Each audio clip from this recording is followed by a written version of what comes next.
11 tetori, dita që ndriçon ëndrat e vajzave. Përshëndetje, sot është data 10 tetor, dita e vajzave. Uroj të tëra vajzat në të tërë botën që të jetojnë të lira, me të drejta dhe detyra të barabarta.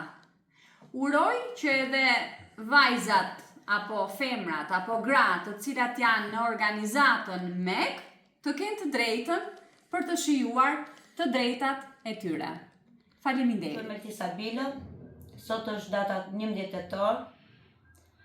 Sot është dita e lirisë së femrës, jo vetëm e vajzave, por e çdo femre që është në përbot. Por jo të gjitha vajzat e kanë mundësinë e lirisë të ëndrave apo të dëshirave, sepse shumë vajza ndodhen në organizatën MEK, janë në errësirë, nuk kanë të drejtë lirie, nuk kanë të drejtë veshje, nuk kanë të drejtë ëndre.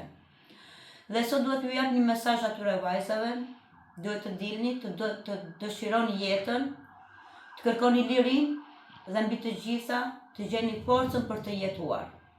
Përshëndetje, quhem Liria Bazi. Unë jam Amarilda, psikologe e organizatës. Sot do flasim për 11 tetori. 11 tetori është një ditë e reflektimi për të drejtat dhe dinjitetin e çdo vajze. Ndërsa gjithë bota flet për barazi dhe liri, shumë vajza ende jetojnë të mbyllura dhe të ndara nga familjet e tyre. Mes tyre janë edhe vajzat e izoluara të MEK. Kujtimi i tyre na kujton pse kjo ditë nuk ka rëndësi. Liria nuk është luks, ajo është e drejtë themelore që i përket çdo vajze. Kudo që ndodhen. Ky ishte mesazhi im. Faleminderit dhe gjithë të mirat.